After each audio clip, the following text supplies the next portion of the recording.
Et d'un cœur avide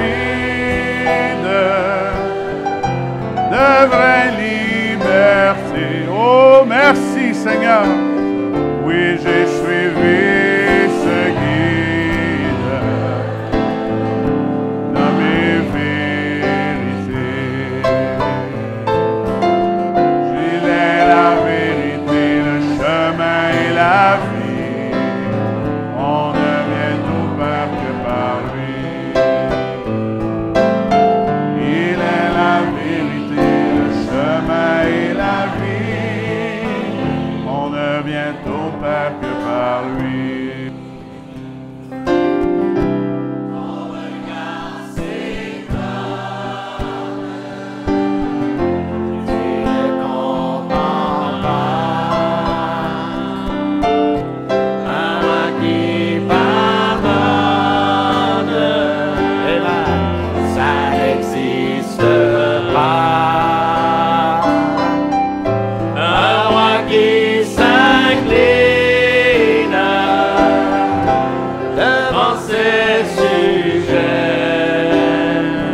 Il est la vérité, le chemin et la vie. On ne vient au Père que par lui. Il est la vérité, le chemin et la vie. On ne vient au Père que par lui. Ton regard s'étonne. Ton regard s'étonne. Tu ne comprends pas. Un roi qui pardonne, ça n'existe pas. Un roi qui s'incline. Merci Seigneur. Devant ses sujets, couronné d'épines, à toi de juger. Merci Seigneur. Il est la vérité, le chemin et la vie. On ne vient au Père que par lui. Il est la vérité, le chemin et la vie. On ne vient au Père que par lui. Amen. Merci Seigneur. Toi soit la gloire Seigneur. Merci Jésus. Merci Seigneur. Alléluia. De qui on parle ce matin? De Jésus-Christ. Amen. Il est le chemin, la vérité et la vie. Merci Seigneur. Content de vous voir ce matin. Je vous souhaite la bienvenue. Chacun d'entre vous, on salue aussi nos visiteurs ce matin qui sont venus pour le baptême de Sarah, le baptême de Chantal. Et donc, merci de l'avoir accompagné. Merci Seigneur, donc on est content de vous voir, si vous pouvez sentir la bienvenue ce matin. On va tourner dans nos Bibles ce matin dans Isaïe 14. René, que Dieu te bénisse. C'est un peu écho, Sébastien. Baissez un peu.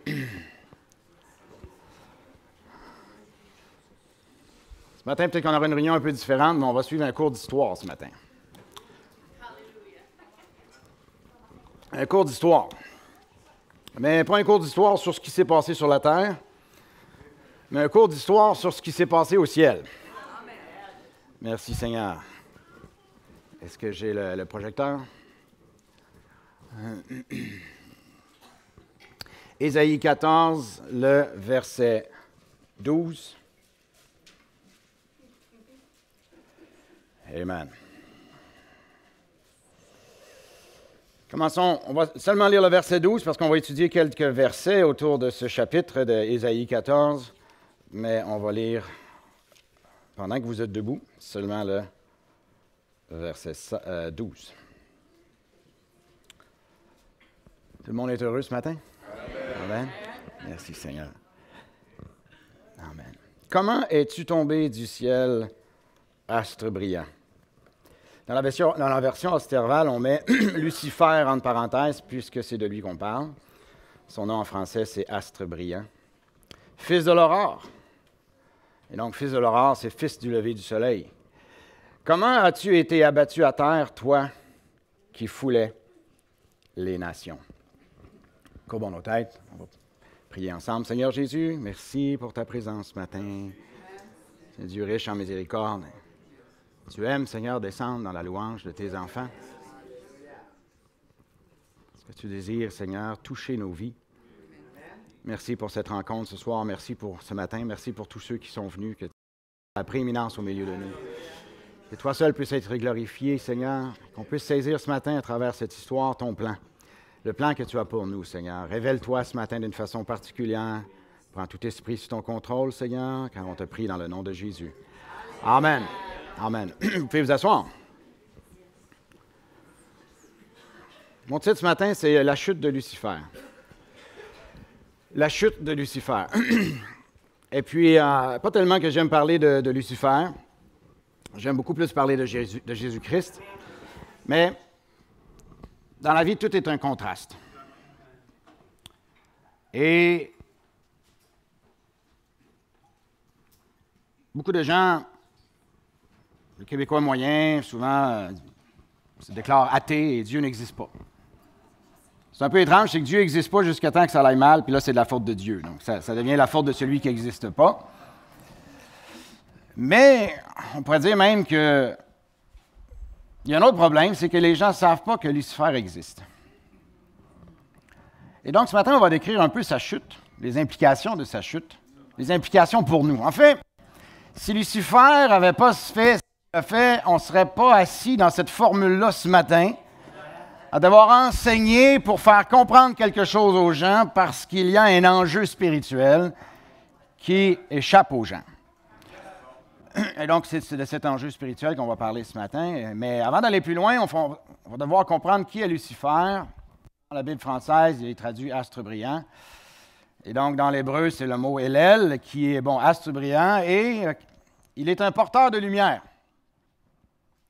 Un astre, c'est une étoile. On l'appelait le brillant, l'étoile du matin. De façon figurée, il est le roi de Babylone. On va comprendre comment ce grand royaume Babylone, ce royaume païen, nous a suivis jusqu'à aujourd'hui, mais il est caché. Pour les Romains, Lucifer, c'était Vénus. Donc, ils adoraient Vénus, c'était Lucifer. Ce qu'on veut comprendre d'abord, c'est dans la Bible, c'est quoi une étoile? Dans la Bible, des étoiles, c'est des anges. Et Dieu a créé beaucoup d'anges. En fait, c'est pour ça qu'on va raconter ce matin une histoire. Mon sous-titre, c'est « Guerre totale ». Puisqu'il y a une guerre au ciel. Avant même que l'être humain soit créé, il y a eu une guerre au ciel. Puis on va dire, je veux dire, s'ils se sont chicanés en haut, c'est correct, là, mais tu sais, moi, j'aime pas la chicane, j'aimerais pas ça être mêlé à ça. On va donc raconter l'histoire, comment que nous autres, on se trouve aujourd'hui mêlés à cette guerre. Parce que, je vous annonce, on a été impliqués, mêlés à ça, sans qu'on l'ait demandé. Mais avant d'aller là, on doit comprendre ce que sont les anges. Donc, dans la Bible, les anges sont décrits comme étant l'armée des cieux. Dans Néhémie, ça nous décrit, c'est toi, Éternel, toi seul qui as fait les cieux des cieux et toute leur armée.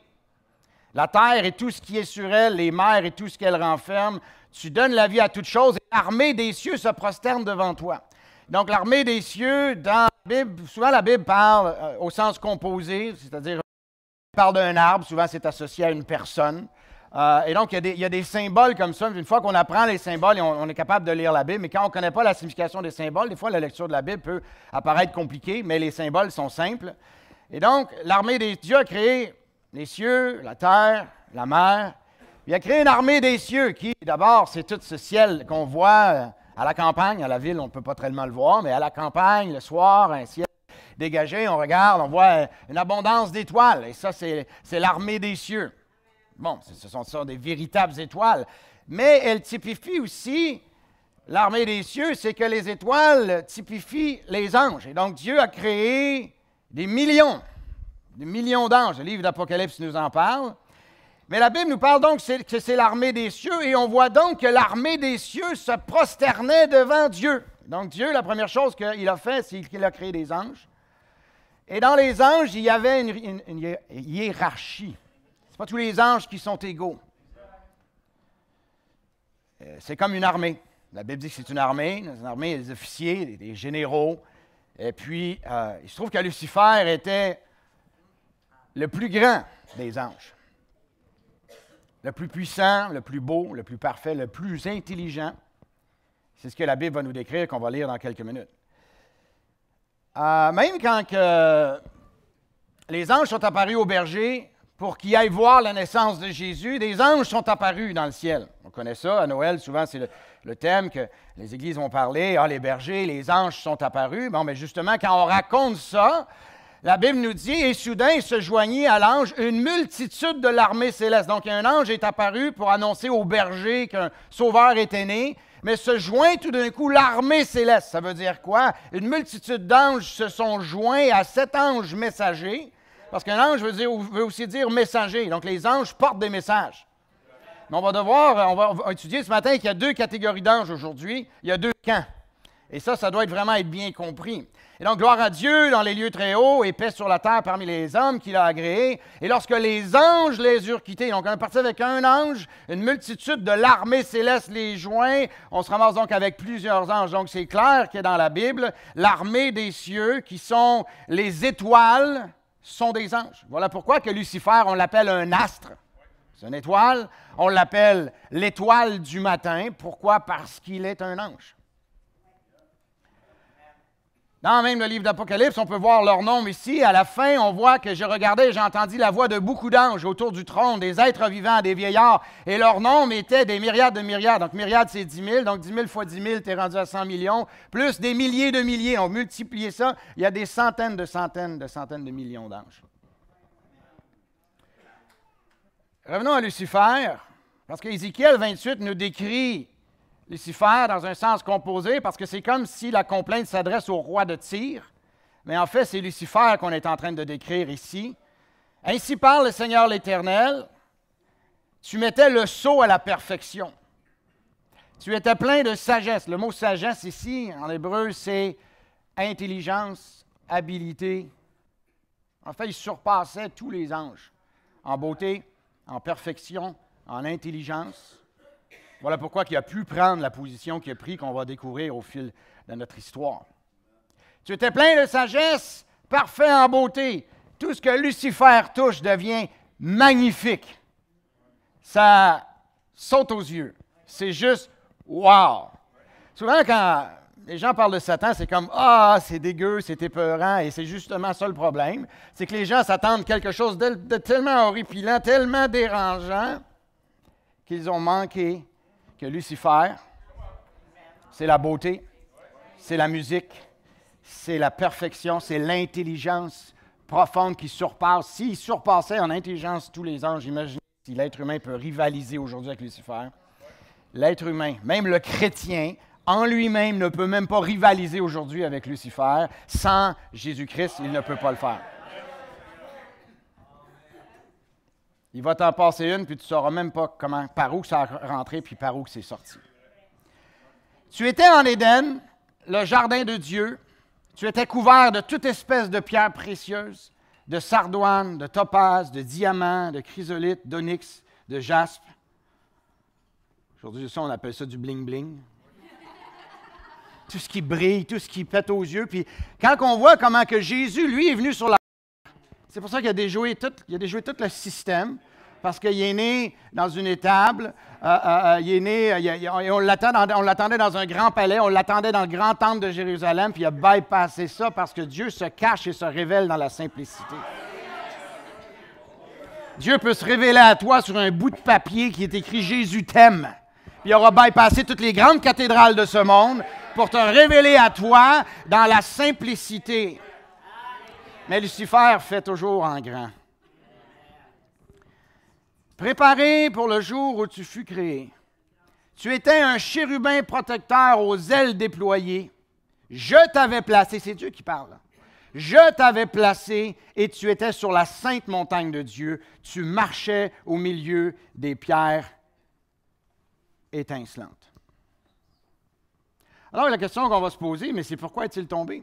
Parce que notre sujet ce matin, c'est sa chute. Là, on est en train de décrire sa gloire avant sa chute, parce que c'était le bras droit de Dieu, probablement chef de tous les anges, un grand chérubin protecteur, avec une grande puissance, une grande intelligence, une grande beauté, tout grand. Ésaïe 14, on revient à notre écriture qu'on a lue en ouverture au verset 12, on arrive maintenant au verset 13. On va voir ce qui se passait dans son cœur, parce que Dieu discerne les pensées, les intentions du cœur. Quand Lucifer commençait à naître ses pensées dans son cœur, Dieu voyait ce qui s'installait. Puis tantôt, on va se poser la question, mais pourquoi il ne l'a juste pas détruit sur place? Je veux dire, c'est comme, OK, tu veux te rebeller, disparaît, c'est terminé, on va juste continuer avec mon plan. Mais non, Dieu a laissé ça aller. Ça pose une question difficile. On va revenir à ça tantôt. Tu dis à ton cœur, je monterai au ciel, j'élèverai mon trône au-dessus des étoiles de Dieu. Donc, il voulait être au-dessus de tous les anges de Dieu, mais pas juste être au-dessus. Il voulait être adoré, parce qu'oublions pas tantôt qu'on a vu que les anges se prosternaient tous devant Dieu. Donc Lucifer était grandiose en beauté, en perfection, mais quand c'était le temps de donner la gloire, l'adoration, les louanges, les regards se détournaient de Lucifer pour se porter vers le Dieu très haut. Je m'assiérai sur la montagne de l'assemblée à l'extrémité du septentrion. Je monterai sur le sommet des nues et je serai semblable au très haut. Donc, il a voulu être Dieu. Il y a des gens aujourd'hui sur la terre qui servent Lucifer, pas juste parce qu'ils ont été trompés, non, ils ne sont pas trompés au sens qu'ils adorent véritablement, ils ont la certitude que Lucifer est Dieu et qu'il est plus puissant que Dieu. On leur a menti. Des gens qui sont dans la sorcellerie qui savent qu'ils servent Satan, parce qu'en fait, Satan, c'est le dérivé de Lucifer. Satan veut dire adversaire. C'est simple, ça veut dire adversaire. Ça veut dire qu'il y a une guerre, puis il y a un nom qui lui a été donné, Lucifer. Il est plus souvent appelé Satan que Lucifer. D'ailleurs, si vous prenez dans la rue aujourd'hui au Québec, vous dites Satan, le monde ne sait c'est qui. Vous dites Lucifer, c'est comme, vous avez des chances que le monde fronce, ils ne savent pas c'est qui. Mais c'est la même personne, c'est juste qu'on lui a donné un attribut, c'est-à-dire c'est un adversaire. Pourquoi? Bien parce qu'il y a guerre. Pourquoi? Parce qu'il y a guerre, mais parce qu'il a cherché à prendre la place de Dieu. Et quand il a fait ça, Dieu déclare, tu as été précipité dans le séjour des morts, dans les profondeurs de la fosse. Je veux que vous compreniez aujourd'hui que Dieu a déjà déclaré un jugement sur lui. En fait, son dossier est réglé, mais il court encore. Lui sait que son dossier est réglé parce qu'à la fin du livre, à la fin de la Bible, son sort est scellé. En fait, je vais me devancer, je vais aller à la fin, là, je vais tout de suite dire quelque chose qui est important. Souvent, on a fait peur aux gens avec l'enfer. Hein? Ah, ça se peut-tu, Dieu a créé l'enfer, puis il veut envoyer du monde là-dedans, mais c'est-tu terrible? Non, c'est parce que la Bible dit. La Bible dit que le feu éternel qui a été préparé, il a été préparé pour le diable et pour ses anges. L'enfer a été créé pour Lucifer et les anges, parce qu'on va voir tantôt que la Bible déclare que Lucifer a réussi à convaincre d'autres anges de le suivre. Donc, le sort est déjà scellé. Ça, c'est Jésus qui a prononcé ça. Jésus a prononcé qu'il y a un feu éternel qui a été préparé pour le diable et ses anges. Satan le sait, les chrétiens le savent, Jésus-Christ le sait. Cette guerre-là est en quelque part déjà réglée. Le sort est réglé parce qu'on a lu la fin du livre qui nous prophétise la fin de l'histoire. Là, on est dans le passé, mais le chrétien voit dans le futur et c'est déjà que ce dossier-là est réglé. Mais maintenant, on doit juste acter la séquence. Parce qu'il y a encore un enjeu. Et l'enjeu, ce n'est pas à propos de Lucifer, ce n'est pas à propos des anges, c'est même plus à propos des chrétiens qui ont reçu Jésus-Christ dans leur cœur, mais c'est à propos des gens qui sont au milieu, ils ne savent pas que Dieu existe, ou ils ne savent pas que Lucifer existe, ou ils ne savent pas qu'il y a une guerre, ils ne savent pas qu'il y a un enjeu pour les âmes à l'heure actuelle. Je mange, je dors, je travaille, j'accumule des fonds, je prends ma retraite et je meurs. Bienvenue en Amérique du Nord. Mais il y a un enjeu spirituel, et donc c'est l'histoire qu'on raconte ce matin. Mais ça a commencé bien avant que la terre soit créée, et avant que l'homme soit créé, ça a commencé au ciel. Quelqu'un a cherché à interrompre le plan que Dieu avait. Mais, mauvaise nouvelle, on ne peut pas interrompre les plans de Dieu. Même quand on pense qu'on les interrompt, on est en train d'accomplir, parce qu'il a vu ce que Lucifer chercherait à faire. Dieu décrit dans Ézéchiel 28, parlant de Lucifer, « Tu as été intègre dans tes voies. » C'est-à-dire qu'il a déjà marché droit, il a déjà été intègre. Depuis le jour où tu fus créé, jusqu'à celui où l'iniquité a été trouvée chez toi. Puis on sait maintenant c'est quoi l'iniquité qu'il avait, le péché, c'était l'orgueil. L'orgueil et la convoitise. Avoir ce que l'autre a. Ce n'est pas l'essence même de la corruption du péché. Par la grandeur de ton cœur, tu as été rempli de violence et tu as péché. Je te précipite de la montagne de Dieu et je te fais disparaître, chérubin protecteur, du milieu des pierres étincelantes. Ton cœur s'est élevé à cause de ta beauté. Tu as corrompu ta sagesse par ton éclat. Je te jette par terre. Je te livre en spectacle au roi. Une histoire qui est ignorée. Et pourtant bien réelle. Malheureusement, même, il y a des chrétiens qui pensent que ça, c'est juste abstrait. C'est juste comme un abstrait pour qu'on comprenne. Non, non, c'est littéralement arrivé. C'est littéralement en train de se poursuivre aujourd'hui. Verset 18, la continuité. Par la multitude de tes iniquités, par l'injustice de ton commerce, tu as profané tes sanctuaires, donc tu as sali ton chemin. Je fais sortir du milieu de toi un feu qui te dévore, je te réduis en cendres sur la terre. Aux yeux de tous ceux qui te regardent, tous ceux qui te connaissent parmi les peuples sont dans la stupeur à cause de toi. Tu es réduit au néant, tu ne seras plus à jamais. Ça, c'est un verdict. Tu sais, à la cour, là, on aura entendu « toc ». Le coup de marteau a déjà été donné. Son dossier est réglé. Il le sait. C'est comme quelqu'un qui veut faire un coup d'État. Tu peux faire un coup d'État, je pense qu'il y a un pays, je ne me souviens plus lequel, là, ils ont essayé de faire un coup d'État, puis le général pensait qu'il avait réussi. L'armée est arrivée au centre-ville, je ne me souviens plus quel pays d'Afrique, et puis finalement, tu penses que tu as réussi ton coup d'État, là? Puis là, tu entends en radio que la police nationale, que tel lequel n'ont pas suivi le coup d'État. Finalement, ce général-là a été arrêté par une autre police, et puis finalement, le coup d'État n'a pas fonctionné. Bien, Lucifer, son coup d'État n'a pas fonctionné. Ah, il a réussi à amener, on dirait, beaucoup d'interruptions, beaucoup de commotions, beaucoup de troubles. Mais son coup d'État n'a pas fonctionné parce que la Cour suprême a prononcé un verdict. Donc, la Bible appelle, juste pour qu'on se comprenne dans les symboles bibliques, Satan a plusieurs titres. Hein. Dans la Bible, c'est le grand dragon, le serpent ancien, qui est appelé le diable, et Satan. Donc, on lui donne bien des titres. Parce que le grand dragon, c'est parce que c'est un rôle qu'il a joué. Le serpent, il a joué le rôle du serpent. Le diable, Satan, qui est de l'adversaire. Mais si on résume tout ça, son nom, c'est Lucifer. Mais Lucifer a perdu sa place. Mais on voit que Lucifer voulait être adoré, il voulait être semblable au Très-Haut. Il a vu l'armée des cieux qui se prosternait devant Dieu. Et il a désiré, et il est parti en campagne au ciel, en campagne électorale, si on pourrait dire, pour embarquer le maximum d'anges avec lui. Et la Bible déclare qu'il a réussi à entraîner avec lui un tiers des anges. On a ça dans Apocalypse 12, le grand dragon. Et là, on a des symboles ici. Il y a 7 têtes d'icornes sur ses têtes, 7 diadèmes. C'est tout des symboliques qu'on n'entrera pas ce matin. Mais au verset 4, ça dit sa queue, donc la queue du grand dragon, entraîne avec lui le tiers des étoiles du ciel.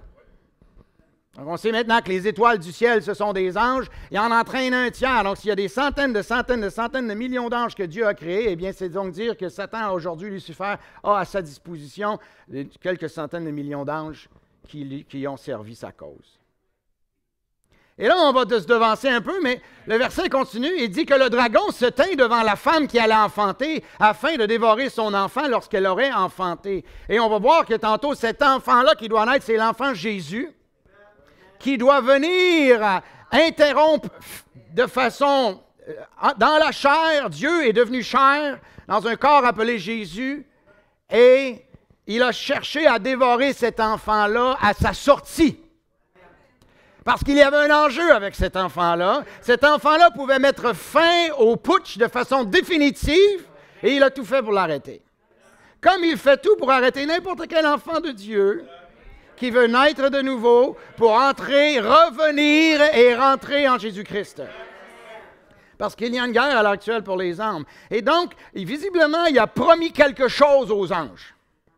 Et on va voir comment que Lucifer marchande. Il a marchandé avec Jésus, il marchande avec quiconque désire s'approcher de Jésus. Et tout le monde a un prix. Ce tiers des anges qui ont suivi Lucifer, c'est que Lucifer leur a promis quelque chose de plus grandiose, plus de pouvoir, plus de qu'est-ce que tu veux finalement. Nomme-moi ton prix. Ces anges-là, le prix qu'ils voulaient avoir, ils l'ont eu. Et ils ont suivi Lucifer. Ce sont maintenant ces anges qu'on appelle, ceux qui ont suivi Lucifer, sont des anges qu'on appelle des anges déchus. Des anges déchus qui, dans la Bible, on appelle des démons. Donc au départ, c'est des anges de Dieu. Mais de leur forme originale, dans leur révolte contre Dieu en suivant Lucifer, et en réalisant que le putsch avait failli et qu'ils avaient choisi le mauvais camp, sont devenus horriblement cruels. Et on va voir en quelque part, on arrive là à... Ouais, mais c'est quoi que ça nous concerne, nous autres? Donc, la Bible nous déclare, Apocalypse 12, qu'il y a eu guerre dans le ciel. C'est ça que je suis en train de vous décrire. Michael et ses anges combattirent contre le dragon, et le dragon et ses anges combattirent. Donc, on voit donc qu'il y a Dieu d'un côté, l'archange Michael avec ses anges, et le dragon qui est Lucifer avec ses anges, et il y a guerre. Et la Bible nous décrit qu'ils ne furent pas les plus forts, et leur place ne fut plus trouvée dans le ciel. Donc, et il fut précipité, le grand dragon, le serpent ancien appelé le diable, Satan, celui qui séduit toute la terre. Il fut précipité sur la terre et ses anges furent précipités avec lui. Donc, ils ont été expropriés. Ils ont été chassés. Ils ont été dépossédés de leur place et de leur rang et de la position qu'ils avaient au ciel. Puis, ils ont été littéralement garrochés sur la terre. Et c'est là qu'arrive quelque chose d'important. Parce que c'est là qu'on va voir l'implication de la race humaine, parce qu'au départ, c'est vraiment quelque chose de spirituel. Dieu et ses anges, Satan et ses anges, c'est la guerre. Mais quand Dieu va créer Adam et Ève, Lucifer, il voit une opportunité.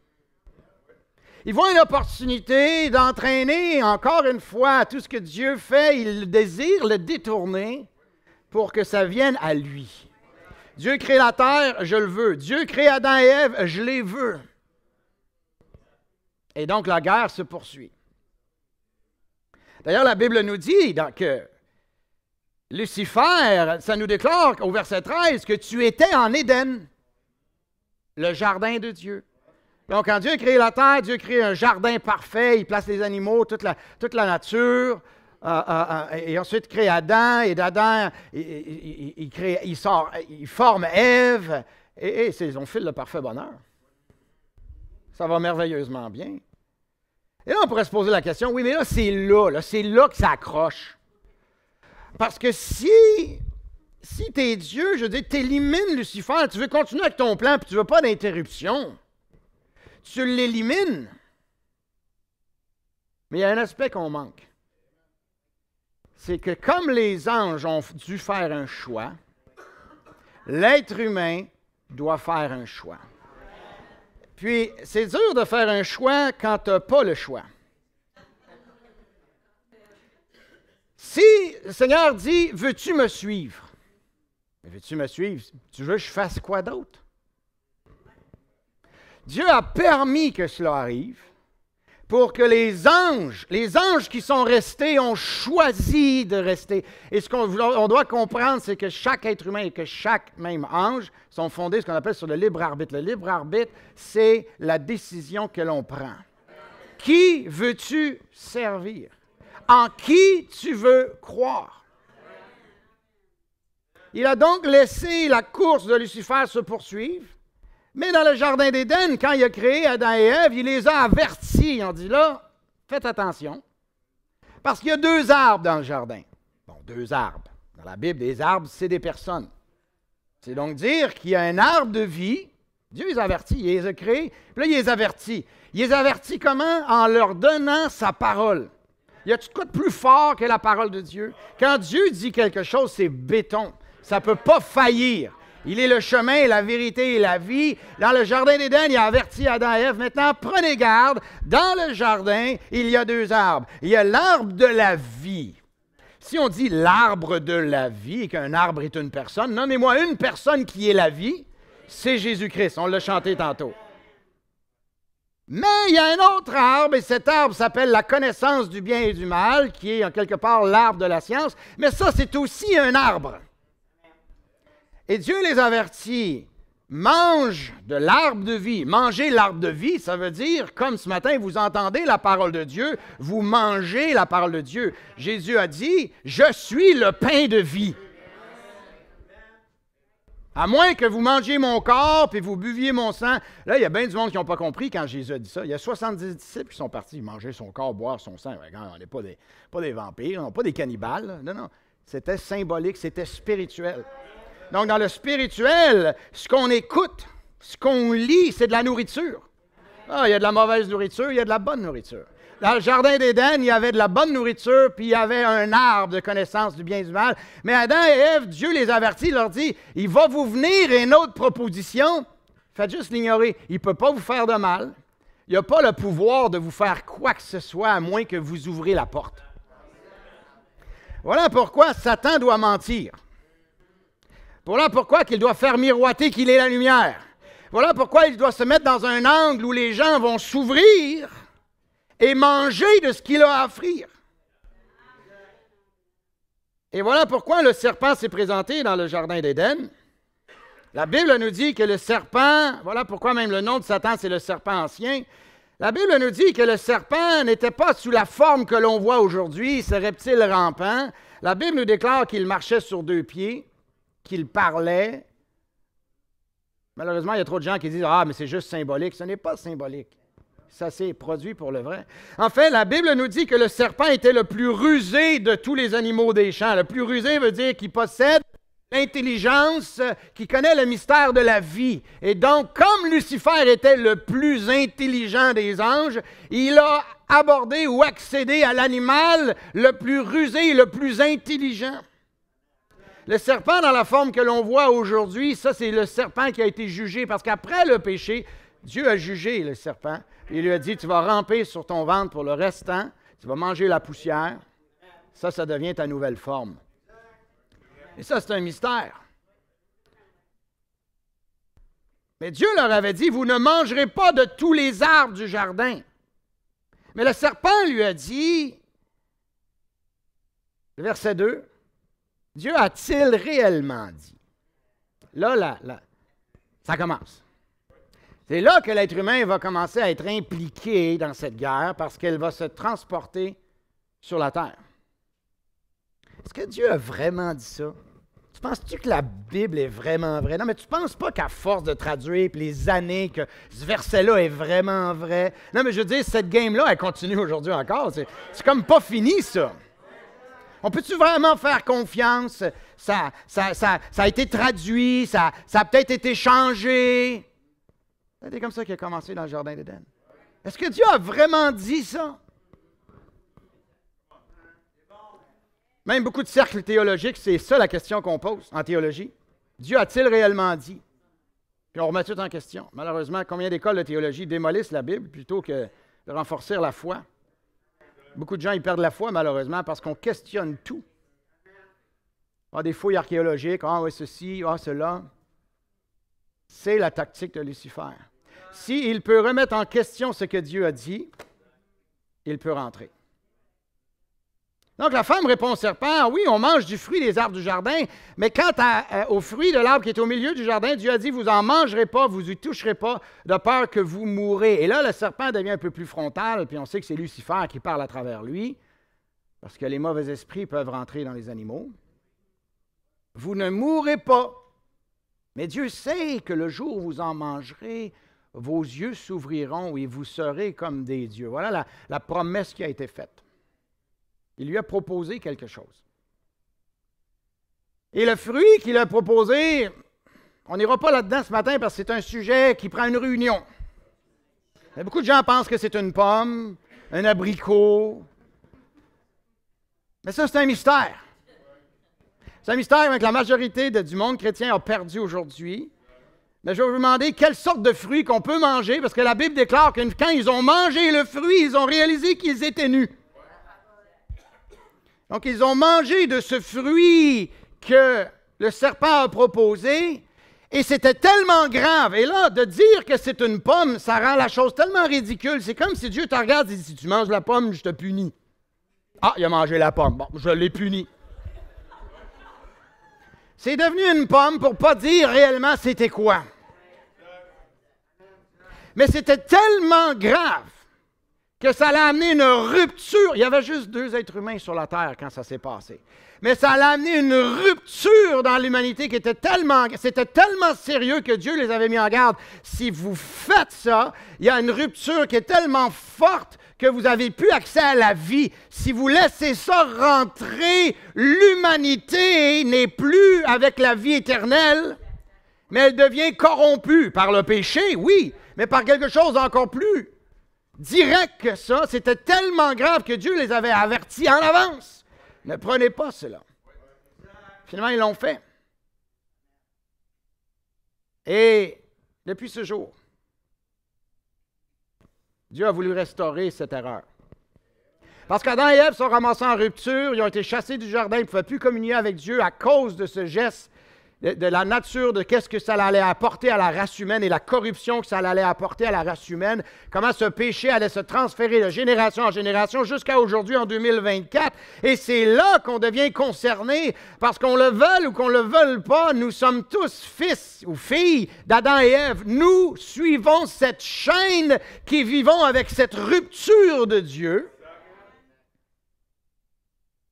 Ce qu'on appelle être né, la Bible dit que nous sommes tous nés dans le péché. Là, on pourrait dire, mais le Seigneur devait tellement être déçu. Maintenant, les gens sont nés dans le péché, ils naissent, ils viennent au monde. La Bible dit, on vient au monde en disant des mensonges. Bien qu'un enfant, c'est tellement beau, c'est tellement pur, mais il va être entraîné en quelque part par la vaine manière de vivre de ses pères. Il va se faire présenter lui aussi une proposition qu'il ne pourra pas refuser. Dans un moment de détresse, ou en voulant se faire des amis, ou en voulant faire comme papa, ou en écoutant ceci, ou en écoutant cela, Lucifer, par le mensonge, va s'infiltrer dans la vie. Mais il le fait par le mensonge. Voilà pourquoi tellement de gens acceptent Lucifer sans même s'en rendre compte. Mais quand on parle de l'Évangile, Dieu n'est pas un menteur, Dieu ne vient pas de façon indirecte. Je vous annonce ce matin que dans cette guerre, je suis un soldat du camp de Dieu. Et il y a guerre, il y a un enjeu. On ne fera pas comme si ça n'existe pas. Et c'est pour ça que souvent Jésus-Christ est rejeté, parce qu'il n'arrive pas de façon détournée. Il ne rentre pas par la porte du divertissement. Il ne rentre pas par la porte de « on va juste s'amuser ». On va juste boire un coup, on va juste jouer une game de Ouija, on va juste regarder ce film-là, ne sachant pas que comme moi aujourd'hui, on ne fait pas semblant, on parle de Jésus-Christ, on l'avoue de façon frontale, voici de quoi il s'agit. Mais Lucifer, ce n'est pas comme ça qu'il s'y prend. Il a conquis ce monde. Voilà pourquoi c'est la guerre totale.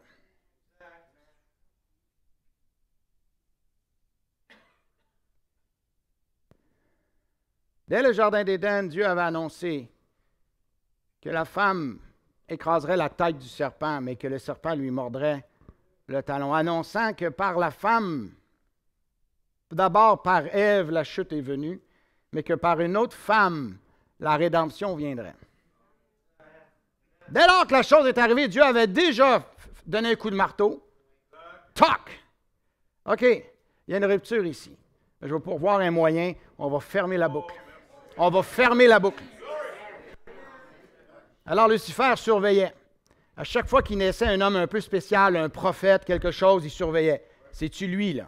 C'est-tu lui qui va venir fermer ma boucle? J'ai fait une rupture dans l'humanité. J'ai pu m'insérer. J'ai pu séparer l'homme que Dieu est supposé d'adorer Dieu. Je l'ai séparé de son Créateur. Il déclare qu'il n'existe pas. Et ensuite, j'ai effacé mes traces.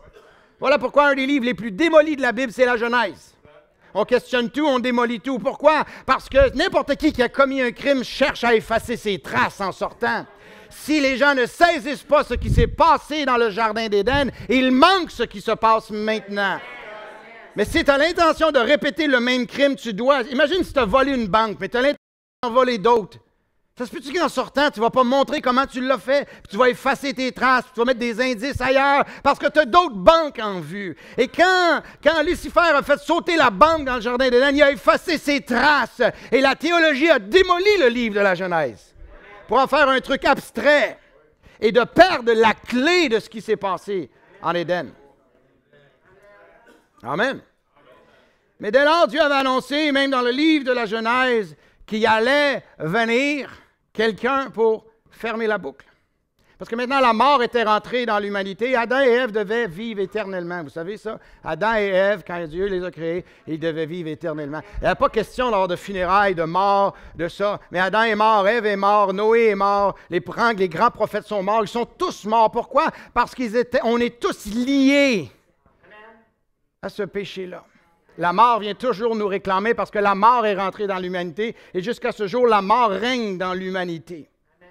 Mais Jésus arrive un jour et il dit, quiconque croit en moi ne mourra jamais. Quiconque croit en moi ne mourra jamais. Pourtant, on va à des funérailles de chrétiens, puis on va à leurs funérailles. Tu veux dire quoi? Non, c'est parce qu'il y a la vie éternelle. La mort, c'est qu'un transport pour nous amener dans une autre dimension, où ce que là, on rentre dans un vrai monde spirituel. Mais l'heure du choix, c'est... Vous savez, sur une pierre tombale, il y a une date, puis il y a une date. Puis entre les deux, il y a un trait d'union. Vous vivez votre trait d'union en ce moment. Y a-t-il une façon plus simple de simplifier notre vie? Vous vivez votre trait d'union en ce moment. Qu'allez-vous faire avec votre trait d'union? Qui allez-vous servir? À qui vous allez donner votre âme? Parce qu'il y a une guerre pour l'âme en ce moment. Même tandis que je vous parle, peut-être certains se disent, ouais, c'est vrai, et ça bataille. Il y a une bataille. Cette bataille, maintenant, se déplace dans l'esprit humain. Dieu envoie sa parole, l'ennemi vient. C'est-tu vraiment vrai? C'est-tu une secte? On essaie de t'embarquer.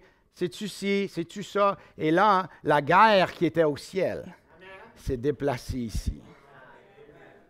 Ah! J'aurais aimé mieux jamais entendre ça. J'aurais aimé, je ne voulais pas le savoir. D'un coup que c'est vrai. Non, c'est pas vrai, ça peut pas être vrai. Non, ça peut. Non, on me l'aurait dit avant ça. Là, je dis, j'ai 30 ans, j'ai 40 ans, j'ai 60 ans, j'ai 70 ans, on me dit non, ça peut pas être vrai. Non, mais d'un coup qu'il y a raison, d'un coup qu'il y a quelque chose de plus grand, d'un coup qu'il y a la vie après la mort, d'un coup qu'il y a une autre dimension. Non, ça peut pas être vrai, ça peut pas être vrai. La guerre qui est au ciel vient de se déplacer ici. Pèse le pour et le contre. C'est quoi l'avantage? Oui, mais la Bible, ça peut être utilisé par des mauvaises personnes, exactement. Parce que je ne pense pas qu'on va arriver là aujourd'hui. Mais ce que Lucifer a fait, c'est qu'il a infiltré beaucoup d'églises, des grandes églises. Parce que son but, c'était d'être adoré par les gens, même. Pas juste à travers la sorcellerie. Parce que la Bible dit que Lucifer veut s'asseoir dans le temple de Dieu pour être adoré. Mais je ne pense pas qu'on ait le temps de se rendre là ce matin. Voilà pourquoi que la Bible nous dit, nous n'avons pas à lutter contre des êtres de chair et de sang, mais contre les puissances, contre les autorités, contre les pouvoirs de ce monde des ténèbres, contre les esprits du mal dans le monde céleste. Donc, ce sont les anges déchus. C'est pourquoi endosser l'armure que Dieu donne afin de pouvoir résister aux mauvais jours et tenir jusqu'au bout après avoir fait tout ce qui était possible. C'est ce que Dieu avait donné à Adam et Ève dans le jardin d'Éden. Voici, je vous donne un bouclier, je vous donne un casque, je vous donne une protection. Il va venir. Envoyez prendre une marche, il est inoffensif. Si tu n'écoutes pas, il ne pourra jamais rien vous faire. Envoyez-les promener, c'est tout. Mais allez écouter. Parce qu'elle voulait quelque chose. Mais ça, c'est un autre sujet. Quand Jésus est né, on va d'abord regarder sa naissance. Pourquoi est-ce que Jésus devait naître d'une vierge? Pourquoi est-ce que sa naissance devait être directement de la parole de Dieu? Directement, comme Adam. Adam a été créé comment? Par la parole de Dieu. Dieu a prononcé la parole, puis Adam fut. Ça, c'est la création originale. La création originale, c'est que Dieu prononce une parole, que la lumière soit, la lumière est, que la terre soit, la terre est là. Tout a été créé par la parole de Dieu. Quand Adam a été créé par la parole de Dieu.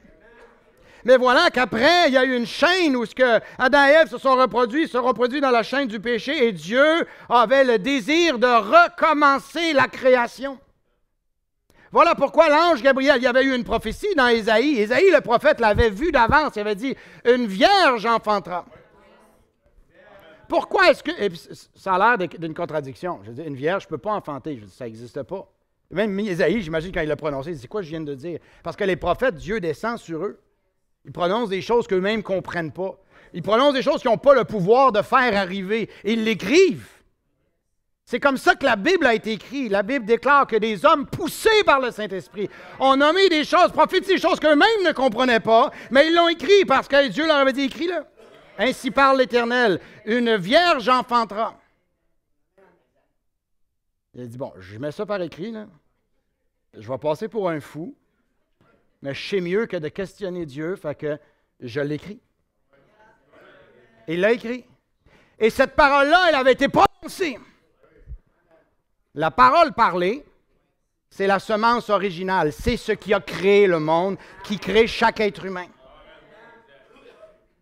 Alors, quand l'ange Gabriel est apparu à Marie, puis il lui a dit, « Tu vas porter un fils. » Marie a dit, « Comment est-ce possible? Je n'ai pas connu d'homme. Je ne peux pas tomber enceinte sans... » Et là, l'ange lui dit, « Tu vas être enceinte par la vertu du Saint-Esprit. » C'est donc dire que l'enfant qu'elle a porté, même Joseph, il a fait, « Wow, attends une minute, ma fiancée est enceinte. » On a l'air de quoi, là? Ça ne se fait pas. Et donc, il s'est dit, je vais la répudier.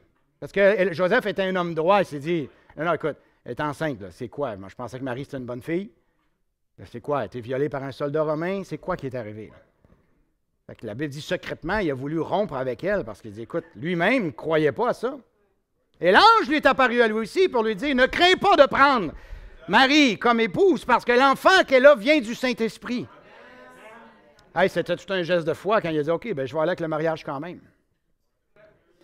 Mais pourquoi Jésus devait-il venir d'une vierge? C'était parce que Dieu repartait la création des êtres humains à zéro. Il remettait le compteur à zéro. Et ça avait été annoncé dans l'Ancien Testament. Lucifer savait que ça s'en venait. Fait que la game était on, là. Lui, il surveille chaque fois qu'une femme en Israël tombe enceinte, puis c'est une histoire un peu étrange, il envoie allez voir, allez faire une inspection. C'est quoi cette affaire-là? On doit le bloquer. Voilà pourquoi que la Bible nous déclare que quand le dragon, la Bible nous dit que le dragon attendait l'enfant mâle. Voilà pourquoi Hérode a tué tous les enfants en bas de 2 ans, tous les mâles en bas de 2 ans, quand que Hérode a su qu'il y avait un libérateur, un Messie qui allait naître. Et donc Lucifer a inspiré Hérode de dire « Tue-les toutes! » Mais qui peut être un coup en avance sur Dieu? Dieu avait averti Joseph, « Sors, va en Égypte, cache l'enfant, parce que cet enfant va grandir, et cet enfant va devenir un homme, et cet enfant va accomplir ce qu'il doit accomplir. » Et Jésus n'est pas une autre personne. La Bible nous dit que toute la divinité, la plénitude de la divinité était en lui. Il a même déclaré à Philippe, tu veux voir le Père? Ça fait pas si longtemps que je suis avec toi. Quiconque m'a vu a vu le Père. C'était Emmanuel qui veut dire Dieu avec nous. Et c'était lui qui devait venir refermer la boucle. Et il l'a fait, mais il devait devenir homme parce que l'homme avait péché. Mais personne ne pouvait naître sans péché pour refermer la boucle du péché. Mais la Bible déclare que par Jésus, on peut briser le plan de Lucifer et refermer la boucle. Quand Jésus a été baptisé, la Bible dit qu'il a été envoyé au désert, il a jeûné 40 jours. Et là, à la fin de son jeûne, Lucifer est apparu. Là, il est venu faire du marché. Ah, comme il a marchandé avec les anges, il est bon. La Bible parle de la grandeur de son commerce. Il est tellement bon en business. Il a convaincu des centaines de millions d'anges. Il a convaincu Ève. Puis il a convaincu nombre de personnes. Mais là, c'était le deal du deal. Les enjeux étaient tellement grands. Il a attendu que Jésus ait 30 ans. Parce qu'il dit, je dois le prendre. Je n'ai pas 2 chances. J'ai une chance de fermer la boucle. Si je close le deal avec Jésus et qu'il achète ce que je veux lui vendre, c'est terminé. Si Dieu en chair fait le deal, personne ne peut venir. Personne ne peut venir fermer la boucle de la mort et du péché. Alors, il a attendu, Jésus a été baptisé, là, il dit, ça grouille, là. Ça grouille parce que quand il a été baptisé, l'Esprit est descendu sur lui, il est pour rentrer dans son appel, il est pour commencer à faire ce qu'il est supposé de faire. Là, il s'est dit, le deal, ça grouille. Et là, il voit Jésus, il s'en va dans le désert, il jeûne 40 jours. Puis après 40 jours de jeûne, il est humainement faible, il a faim, il est fatigué, et là, il se présente. Lucifer se présente à Jésus. C'est ce qu'il avait déclaré. Puis il lui fait 3 propositions. Puis dans les 3 propositions, il touche chaque facette de ce que Jésus voudrait avoir. Moi, il commence à lui dire, pour commencer, t'as faim. Tu changes ces pierres en pain. Jésus lui répond, tu ne tenteras pas l'Éternel, ton Dieu. Il l'amène au haut du temple et il dit, tire-toi en bas, les anges vont te porter. Est-ce que la Bible ne déclare pas que tes pieds ne se heurteront pas? Jésus ferme la porte. Mais arrive avec la 3e offre. Ça, c'est en fait, les 2 premières, c'est une chose. Mais la 3e, c'est à ça qu'il voulait arriver. La Bible déclare qu'il l'amène sur une autre montagne. Le diable transporta encore sur une montagne très élevée et lui montra tous les royaumes du monde et leur gloire. Puis il lui dit, je te donnerai toutes ces choses si tu te prosternes et m'adores. Jésus lui dit, retire-toi, Satan, car il est écrit, tu adoreras le Seigneur ton Dieu et le serviras lui seul. Mais ce qui est ce qui est dans le verset 8-9 est lourd de sens, parce que ce que Lucifer déclare, il lui montre tous les royaumes de la terre. J'ai la certitude qu'il ne lui a pas juste montré l'Empire romain, il lui a montré les royaumes présents et les royaumes à venir. J'ai tous les royaumes de la terre. Là, Jésus n'a pas dit, ben non, c'est pas vrai, t'es prétentieux, ils sont pas à toi, ils sont à moi. Jésus n'a jamais remis en question que tous les royaumes de la terre appartenaient à Lucifer. Parce que tantôt, on a lu que Lucifer, quand il a été précipité, il est venu pour séduire la terre. Et je vous annonce, il a séduit la terre.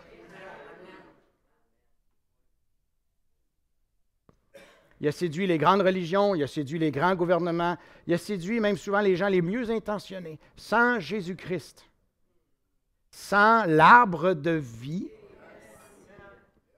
tu es dans l'autre arbre. Mais cet arbre-là, c'est ça que ça dit, cet arbre-là a des branches. Il y a des branches de bien, puis il y a des branches de mal. Puis il y a des gens, quand ils veulent s'approcher de Dieu, ils disent, non, OK, là, j'ai compris, il faut que je devienne une meilleure personne, fait que je vais me tenir du côté du bien. Fait que là, ils cherchent dans l'arbre du connaissance du bien et du mal, ils cherchent les bonnes branches. Je vais faire le bien, je vais faire le bien, je vais faire le bien. Mais le problème, c'est que cet arbre-là, du bien et du mal, c'est un arbre de mort. Parce qu'il ne s'agit pas de faire le bien ou de faire le mal, il s'agit d'entrer en communion avec la vie. Et Jésus est l'arbre de vie. Jésus déclare, je suis le chemin, la vérité et la vie. Pas un des chemins. Lucifer, porteur de lumière, offre bien des chemins de lumière. Mais Jésus a dit, je suis la lumière du monde. Je suis la vie. C'est pas moi qui déclare, là. Il n'a pas dit Warden et la vie. Steve, ça n'a rien à voir avec Warden, ni même un pasteur. Jésus déclare ça de lui-même. Et ce qui est merveilleux, c'est qu'il en revient à chaque personne de décider s'il croit ça ou il ne croit pas ça. Comme Adam et Ève avaient le choix, nous avons le choix aujourd'hui. On peut repartir, mettre ça en arrière de nous autres, ça a-tu du sens? Et le choix est fait. Parce que Dieu a laissé le plan rouler pour que chaque personne puisse faire son choix. Mais il lui montre tous les royaumes du monde parce qu'il sait que Jésus vient sur la croix pour payer avec sa vie, pour racheter ce qui a été perdu. Parce qu'on doit comprendre que Adam, quand Dieu a créé Adam et qu'il a placé Adam sur la terre, Adam était le Seigneur de la terre. Même la Bible déclare que la terre, c'est l'héritage des enfants de Dieu. Mais Adam a saboté l'héritage. Il l'a perdu. Mais Jésus à la croix, la Bible l'appelle le deuxième Adam, est venu payer le prix pour racheter. Alors, ce que Lucifer a essayé de faire, c'est de juste faire que Jésus bypasse la croix. Je te le donne, tu n'as pas besoin de souffrir. Tu n'as pas besoin de mourir. Tu n'as pas besoin de donner ta vie, parce que la rédemption du péché vient par un agneau qui donne sa vie. Voilà pourquoi Jean-Baptiste, quand il a annoncé Jésus, a dit « Voici l'agneau de Dieu qui enlève le péché du monde. » Mais ce que Lucifer est là, c'était le deal du deal qu'il devait faire. Si je peux convaincre Jésus de ne pas aller à la croix, je lui donne tous les royaumes. Mais s'il lui avait donné tous les royaumes et que Jésus adorait Lucifer, vous voyez très bien ce qui allait se passer. Mais ça n'avait aucune chance de se produire. Mais Lucifer, vous savez, tu sais, quand tu es coincé, là, all-in, hein? Lucifer a été all-in. C'était quoi ses chances de réussir? 0. Mais il n'y avait pas de choix. Je dois y aller all-in. Il a attendu le moment de faiblesse pour faire sa proposition. Le Seigneur a dit, retire-toi. Tu n'entends pas encore le coup de marteau qui a été tapé? Toc! J'ai envie à croire que tu es encore là. Tu négocies encore. Quand on négocie, c'est parce qu'on a quelque chose. Tu as été dépouillé. Tu n'as plus rien. Oui, tu tiens les royaumes. Oui, tu tiens des gens. Mais ces gens-là vont entendre parler de moi. Et leur choix, leur heure viendront. Et voilà pourquoi il n'a pas su bloquer, il n'a pas pu bloquer Jésus d'aller à la croix et donner sa vie. La Bible dit, quand il était à la croix, il a porté les péchés du monde. Les péchés de tout le monde. Ceux qui accepteraient, ceux qui refuseraient, il a réglé la question du péché. Mais maintenant, ce n'est pas universel au sens d'automatique. Le mot catholique veut dire universel. On baptise des bébés, c'est automatique. La Bible n'enseigne pas de baptiser des bébés. Savez-vous pourquoi? Parce que le bébé ne peut pas faire de choix. C'est anti-plan de Dieu, parce que le plan de Dieu, c'est que l'être humain doit faire son choix. Dieu veut que la personne décide pour elle-même à propos de ce qu'elle a entendu. Est-ce que j'accepte ou je refuse? Il n'y a pas plus respectueux de la liberté des gens que l'Évangile. Quiconque croit, si tu crois, tu peux le recevoir. Personne ne peut être embarqué quand il est bébé dans quelque chose qu'il n'a pas choisi. Malheureusement, personne d'entre nous, on a choisi de naître dans le péché. Personne n'a choisi de naître dans cet état-là. C'est déplorable, c'est même triste, puis c'est même révoltant. Il y a des gens qui se révoltent quand on leur apprend « tu es né pécheur ». Mais non, ça a-tu d'allure, cette histoire-là? Tu sais, j'ai choisi, moi. Mais Dieu blâme personne d'être né dans le péché. Parce que Dieu offre à tout le monde le pouvoir d'en sortir. Le pouvoir d'en sortir. Pour devenir une nouvelle. Voilà pourquoi le mot « nouvelle naissance » prend tout son sens. Parce que Jésus, en naissant d'une vierge, et maintenant, quand il prononce la parole, on revient à la création originale. La Bible dit, en entendant la parole, il fut rempli du Saint-Esprit. Pourquoi? Parce que la vie de Dieu s'active avec la parole de Dieu. Et c'est comme ça que quelqu'un naît de nouveau. C'est en entendant la parole, leurs cœurs furent vivement touchés. Ils se repentirent de leurs péchés. Amen. C'est la grande histoire. Mon temps est passé. Encore beaucoup d'autres choses à dire, mais c'est la grande histoire. Et voilà pourquoi Jésus, né d'une vierge, devait donner sa vie. Ça prenait quelqu'un d'innocent qui n'était pas lié ni spirituellement, ni charnellement à toute la lignée, qu'on parle d'Adam et Ève, avec tous les scandales, tous les incestes, toutes les horreurs, les guerres, les meurtres, les ci, les ça. Ça prenait quelqu'un qui descend du ciel, mais qui soit homme, parce que l'homme a péché, l'homme devait racheter. Alors Dieu lui-même a pris un corps humain, appelé Jésus, Et même avant la croix, la Bible nous déclare, quand il était dans le jardin de Gethsémani, en agonie, sachant ce qu'il devait porter, il a dit, « Ô Père, si c'est possible que cette coupe s'éloigne de moi, cette coupe est si lourde, je dois la boire au complet, je dois prendre le péché du monde. » Mais il l'a fait. Et voilà, avant de mourir, il a baissé la tête puis il a déclaré, « Tout est accompli. » Tout est accompli en notre langage, là, « Game over. » La terre a tremblé, les éclairs, la terre a réagi fortement parce que le sang de Dieu touchait le sol de la terre pour racheter cette terre, racheter les êtres humains. Il a payé le prix. Amen. Le Dieu de paix, je termine avec ça, écrasera bientôt Satan sous... Wow! Pas sous ses pieds, sous vos pieds. Que la grâce de notre Seigneur Jésus-Christ soit avec vous. La victoire finale, Dieu veut l'avoir à travers vous. Jésus a eu sa victoire sur terre, dans la chair. Mais aujourd'hui, Jésus-Christ veut avoir sa victoire sur Lucifer à travers vous. À travers votre décision, à travers votre vie, de dire, tu vois, tu l'avais réclamé, tu vois ce qu'il a vécu, il est né d'une famille alcoolique, il est né d'une famille comme ça, il est né d'une famille comme ça, c'était la tristesse, c'était ceci, c'était cela, tu l'as ligoté serré d'un coin, tu as rempli la tête, tu l'as complexé, tu l'as fini. Et tu penses que je ne pourrais pas l'atteindre? Tu penses que je ne peux pas le changer? Tu penses qu'il ne peut pas repartir à zéro? Le Seigneur Jésus va chercher des gens de tout horizon. Puis à chaque fois, comme il pensait qu'il pouvait avoir Jésus, il pensait qu'il pouvait vous avoir.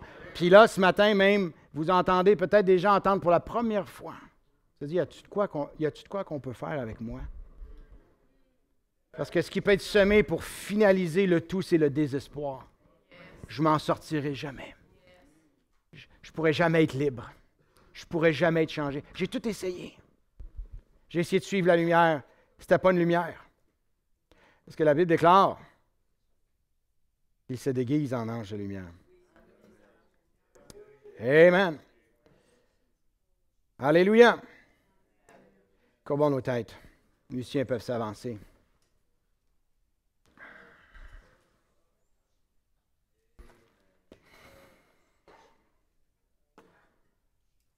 Ce n'est pas juste l'histoire du ciel qu'on a racontée ce matin, mais c'est l'histoire de l'humanité. Voilà l'enjeu spirituel. Voilà de quoi il s'agit. Seigneur, merci pour ta parole qui est révélée, Seigneur. Tu as rendu ce livre si clair qu'on peut comprendre d'où est-ce qu'on vient. Les enjeux, le salut, Seigneur. C'est avec beaucoup de joie ce matin qu'on accueille Sarah et Chantal qui ont reconnu leur jour, qui ont vu cet espoir, qui ont entendu cette parole. Ils ont déjà vécu, depuis qu'ils t'ont entendu, quelque chose qu'ils n'avaient jamais vécu auparavant. Ça ressemble en rien à ce qu'ils avaient vu auparavant. Je veux te remercier pour ces deux âmes, Seigneur. Le ciel se réjouit. Les anges chantent en chœur pour une âme. Pour une âme qui reconnaît. Tu arraches des griffes de l'ennemi. Celui qui désire. Ce matin, tu n'as pas besoin de force pour le faire. Tout ce que tu as à dire, c'est Seigneur, reçois-moi. Je suis pris. Les gens ne savent pas qui je suis. J'ai une belle façade. Mais si les gens savaient derrière ce qui se passe, j'ai besoin d'aide. J'ai essayé de me libérer moi-même, j'y arrive pas. Si l'homme avait pu se libérer lui-même du péché, de ses griffes et de ses tentacules, Jésus serait mort en vain. Mais Jésus savait que sans son esprit, mais avant que son esprit soit déversé sur nous, le prix du péché devait être payé. Et c'est lui qui l'a payé. Il a donné sa vie parce que quelqu'un devait mourir pour que nous puissions vivre. Et Seigneur, ce matin, on veut te remercier pour la vie, te remercier pour le message de l'Évangile. Père, si une âme est interpellée ce matin, qu'il vienne à toi, Seigneur. Le message retentit fort dans vos cœurs et que la parole a vaincu la bataille dans votre pensée. Et aussi vous avancez. Et Seigneur, merci pour la vérité. Pardonne mes péchés qui sont si nombreux. Lave-moi, Seigneur. Je veux vivre avec toi. J'ai compris que c'est moi qui décidais, que j'avais le choix, le libre choix. J'ai compris ce matin. Bénis cette congrégation ce matin, Père. C'est les baptêmes qu'on va faire. Je te prie dans le nom de Jésus. Amen. Merci, Seigneur. Ceux qui se font baptiser peuvent aller se préparer. Je vais aussi aller me préparer. Je vais céder pour quelques chants avec Dave en attendant. Peut-être vous pouvez vous lever pour changer de position un peu. Merci, Seigneur. Création.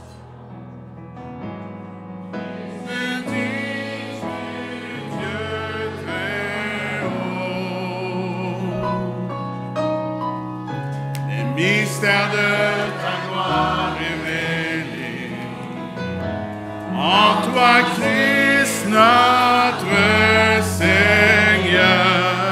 Oh, ce nom est si merveilleux, oh, ce nom est si merveilleux, le nom de Jésus-Christ mon roi.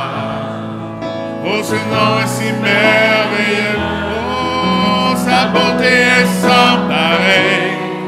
Oh, ce nom est si merveilleux, le nom de Jésus.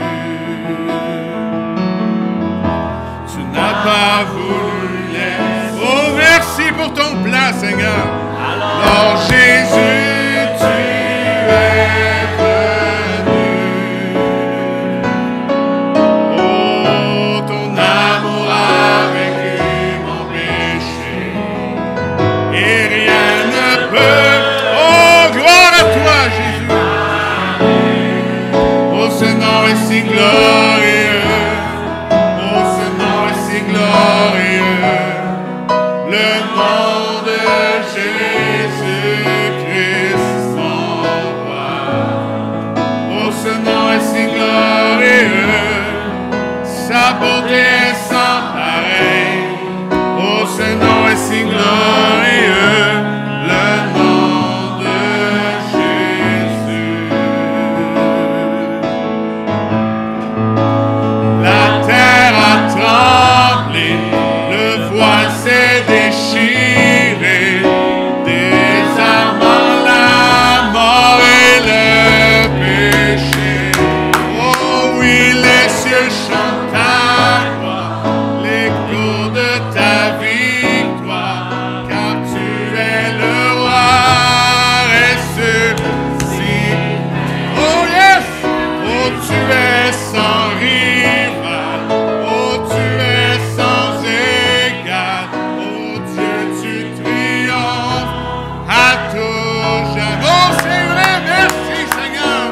À toi soit le règne, oui, à toi soit la gloire, oui, gloire à toi Seigneur. Tout autre nom, oh, ce nom est victorieux, oh, ce nom est victorieux, le nom de Jésus-Christ mon roi. Oh, ce nom est victorieux, sa puissance est sans pareil. Oh, ce nom est victorieux, le nom de Jésus. Oh, merci Seigneur Jésus. Alléluia. Gloire à toi Seigneur. Amen. Le 466, ouvre mes yeux, Père. Je veux voir Jésus.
Saint-Esprit, sois le bienvenu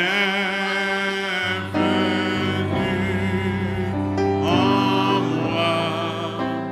Ô Saint-Esprit, sois le bienvenu en moi.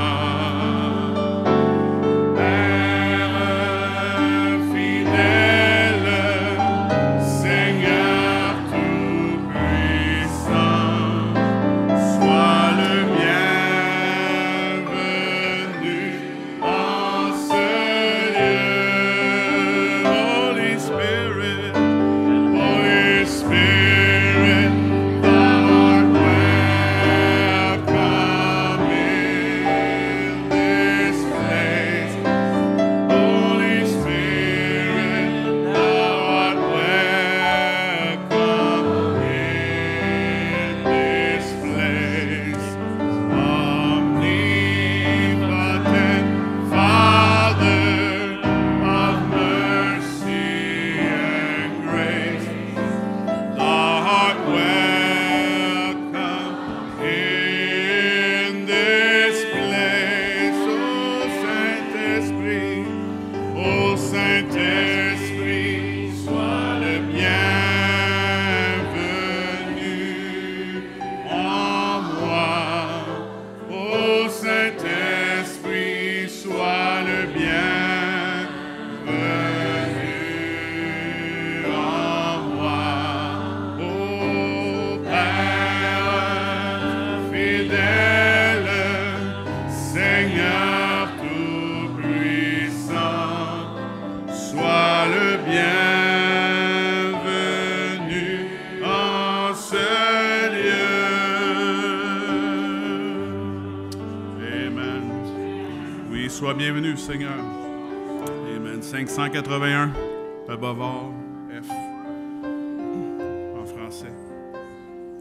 Au-dessus des puissances, au-dessus des rois, au-dessus de la nature et de la création, au bien de tous les plans des hommes.